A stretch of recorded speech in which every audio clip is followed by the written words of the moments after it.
ಚರಿತ್ರಂ ವಿಚಿತ್ರಂ ತ್ವದೀಯಂ ನರಾಯೇ ಸ್ಮರಂತ್ಯನ್ವಹಂ ರಾಮಚಂದ್ರ ಭವಂತಂ ಭವಾಂತಂ ಭರಂತಂ ಭಜಂತೋ ಲಭಂತೆ ಕೃತಾಂತಂ ನ ಪಶ್ಯಂತ್ಯತೋಂತೆ ವಿಚಾರ್ಯ ಸರ್ವವೇದಾಂತೈ ಸಂಚಾರ್ಯ ಹೃದಯಾಂಬುಜೆ ಪ್ರಚಾರ್ಯ ಸರ್ವಲೋಕೇಶು ಆಚಾರ್ಯಂ ಶಂಕರಂ ಭಜೆ.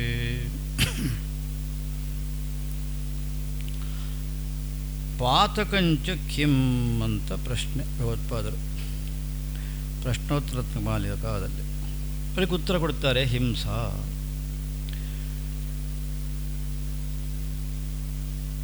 ಇದರಿಂದ ನಾವು ಅರ್ಥ ಮಾಡಿಕೊಳ್ಬಹುದು, ಹಿಂಸೆ ಅನ್ನತಕ್ಕಂಥದ್ದು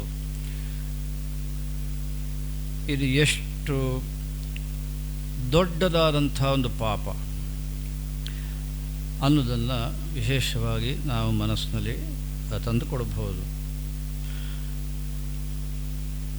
ಅದಕ್ಕೇನು ಭಗವಂತನ ಮಾತನ್ನು ನಾವು ನೆನಪು ಮಾಡಿಕೊಳ್ಬಹುದು.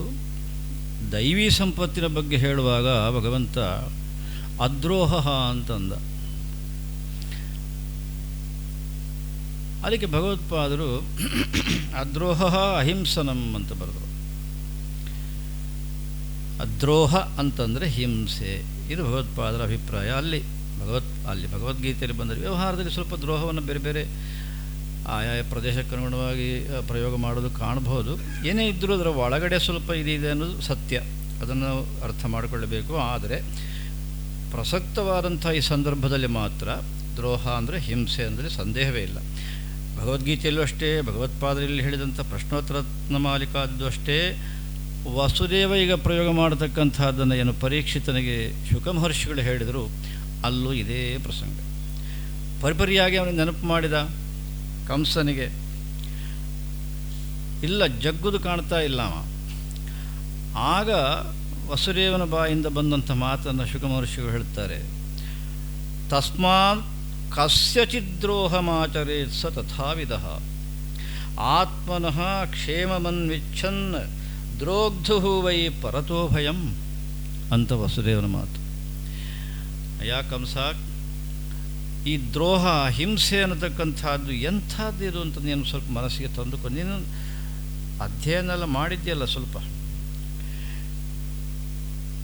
ಇದು ಒಬ್ಬ ತನಗೆ ಕ್ಷೇಮವಾಗಲಿ ಅಂತ ಯಾರಾದರೂ ಬಯಸ್ತಾನೆ ಅಂತಂದರೆ ಅವ ಇದನ್ನು ಆಯ್ಕೆ ಮಾಡೋದಕ್ಕೆ ಸಾಧ್ಯವೇ ಇಲ್ಲ.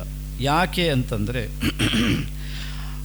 ಯಾರಿಗೆ ದ್ರೋಹ ಮಾಡ್ತಾನೋ ಅವನಿಂದಲೂ ಇವನಿಗೆ ಭಯ, ಜೊತೆಗೆ ಯಮನ ಭಯ ಅಂತೂ ಇದ್ದೇ ಇರುತ್ತೆ. ಪರತೋ ಭಯಂ, ಎರಡೂ ಕಡೆಯಿಂದ ಭಯ. ಅಷ್ಟೇ ಅಲ್ಲ, ಅವನಿಗೆ ಜನ್ಮ ಮುಂದಿದ್ದು ಕಟ್ಟಿಟ್ಟಿದ್ದು ನಿಕೃಷ್ಟವಾದಂಥ ಜನ್ಮ. ಅದನ್ನು ಹಿಂದೆ ಪ್ರಸ್ತಾಪ ಮಾಡಿದ್ದಾನೆ ಸ್ವಲ್ಪ, ಅದಕ್ಕೋಸ್ಕರ ಮತ್ತೆ ಇಲ್ಲಿ ಅದನ್ನು ಹೇಳೋದಿಲ್ಲ. ಆದರೆ ನೆನಪು ಮಾಡ್ತಾನೆ, ದ್ರೋಹ ಅನ್ನತಕ್ಕಂಥದ್ದು ಇದು ಖಂಡಿತವಾಗಿಯೂ ಯೋಗ್ಯವಲ್ಲ ವಿವೇಕಿಯಾದವನಿಗೆ. ಕಾರಣ ಇದು ಅಂತ ಹೇಳ್ತಾನೆ. ಅದಕ್ಕಾಗಿ ಭಗವತ್ಪಾದರು ಪಾತಕಂಚ ಕಿಂ ಅಂತ ಪ್ರಶ್ನೆ ಮಾಡಿದಾಗ ಬೇಕಾದಷ್ಟು ಪಟ್ಟಿ ದೊಡ್ಡದು ಕೊಡಬಹುದಾಗಿತ್ತು, ಏನು ತೊಂದರೆ ಏನಿಲ್ಲ. ಅದರ ಬದಲು ಎತ್ತನೇ ಉತ್ತರ ಕೊಟ್ಟರು, ಹಿಂಸಾ ಅಂತ ಕೊಟ್ಟರು. ಹರ ನಮಃ ಪಾರ್ವತೀಪತಯೇ ಹರ ಹರ ಮಹಾದೇವ. ಸೀತಾಕಾಂತ ಸ್ಮರಣಂ ಜಯ ಜಯ ರಾಮ.